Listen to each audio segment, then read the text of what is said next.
हम लोग दलाल के जरिए आए थे। ध्वजा टांगा जो बटन है ना वहाँ से आए। तो बांग्लादेशी पासपोर्ट आपके पास है? WBP। हाँ, वेस्ट बंगाल पुलिस में है। हाँ।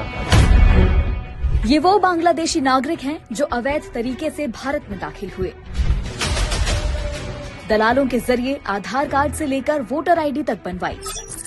कोई पश्चिम बंगाल पुलिस में सिपाही बन गया तो कोई भारत में रहकर बांग्लादेश से पेंशन ले रहा है।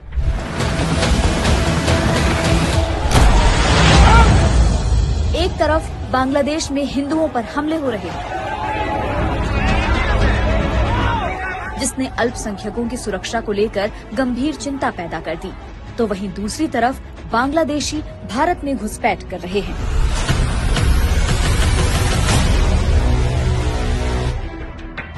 स्पेशल इंटेंसिव रिवीजन यानी SIR में पश्चिम बंगाल से करीब 58 लाख नाम वोटर लिस्ट से हटाने के लिए आइडेंटिफाई किए गए, लेकिन भास्कर की पड़ताल में सामने आया कि कई बांग्लादेशी नागरिक अब भी वोटर लिस्ट में हैं, जिनके पास दोनों देशों के डॉक्यूमेंट्स और पासपोर्ट हैं।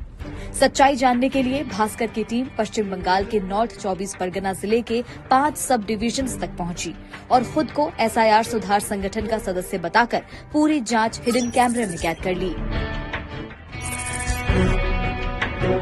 बिस्वजीत 1 साल पहले अवैध तरीके से बॉर्डर पार कर भारत आया। कुछ ही समय में जमीन, मकान से लेकर आधार, पैन और पहचान पत्र बनवा लिए। जिले में करीब 8 लाख बोगस वोटर्स के नाम काटे गए, लेकिन बिस्वजीत पॉल का वोटर आईडी अब भी एक्टिव है।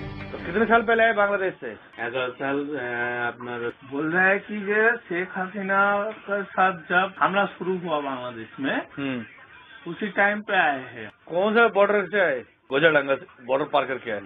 हमारा पास पासपोर्ट नहीं था, हम लोग दलाल के जरिए आए थे। दलाल ने कितना पैसा लिया और कितने लोग आए थे? 4 लोग आए। 4 4500 नदी पार करके आए। हाँ, नदी पार कर। तो रोका नहीं किसी BSF वाले ने? रात के टाइम डॉक्यूमेंट बना ली सारे, आधार कार्ड, पैन कार्ड, पहचान पत्र। SIR का फॉर्म भर दिया? हाँ। इसके बाद हम किराए के घर में रहने वाले 2 भाई बहनों से मिले। इनके पास बांग्लादेशी पासपोर्ट्स के साथ भारतीय दस्तावेज भी हैं। आपके मदर फादर बांग्लादेश में ही है? हाँ। तो अभी आपको कितने साल हो गए यहाँ पर आए हुए? 14 में आई थी। इंडियन डॉक्यूमेंट्स बना लिए, आधार कार्ड, पैन, पहचान पत्र वगैरह सब बन गया आपका? ठीक है। तो बांग्लादेशी पासपोर्ट आपके पास है? हाँ है। पड़ताल में एक और बांग्लादेशी युवक का पता चला, जिसने गांव के एक बुजुर्ग को पिता बताकर दस्तावेज बनवाए। SIR की वजह से वो घर से गायब था, लेकिन उसकी मुंह बोली भाभी से बातचीत हुई। अखिल विश्वास है या अखिल मुंडा है? क्या नाम है? अखिल मुंडा। तो कब आया था बांग्लादेश से अखिल? 5 वर्ष। रत्ना पॉल के मुताबिक महिलाएं और बच्चे दलालों के जरिए भारत आए, जबकि पुरुष पासपोर्ट से। डॉक्यूमेंट्स में पति सुशांता पॉल का वोटर आईडी एक्टिव मिला, जबकि SIR प्रक्रिया के बाद रत्ना पॉल का नाम वोटर लिस्ट से हट गया। वोटर कार्ड हो गया, इलेक्शन कार्ड हो गया। कौन से है? यही पेट्रापोल बॉर्डर? ध्वजा टांगा जो बटन है ना वहाँ से आए। दलाल ने कितना पैसा लिया था? 10,000 था।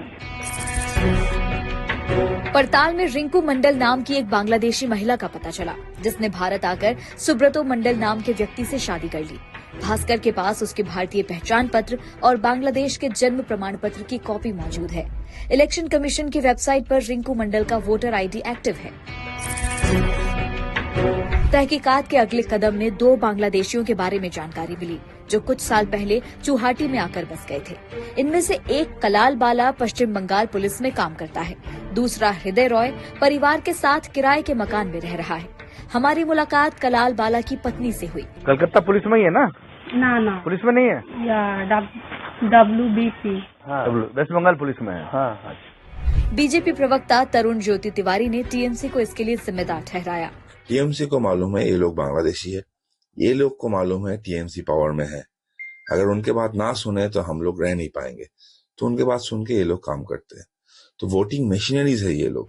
वहीं TMC ने केंद्र सरकार पर आरोप लगाया।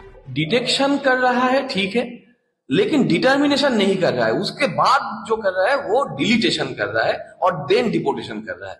ये बहुत भय की बात है। उधर सुप्रीम कोर्ट के एडवोकेट अभिषेक कृष्ण ने बताया, अगर किसी अवैध प्रवासी का नाम बिना वैध नागरिकता प्रमाण के वोटर लिस्ट में जोड़ा गया है तो ये सीधा कानून का उल्लंघन है ऐसे मामलों में representation of the people act 1950 के तहत कार्रवाई का प्रावधान है, जिसमें जेल, जुर्माना या दोनों सजा हो सकती हैं। पड़ताल से साफ है कि करोड़ों खर्च कर कराई गई एसआईआर के बावजूद कई अवैध बांग्लादेशियों के नाम वोटर लिस्ट में बने हैं, और ये भी कि भारतीय दस्तावेज इतनी आसानी से कैसे बन रहे हैं। दैनिक भास्कर की रिपोर्ट।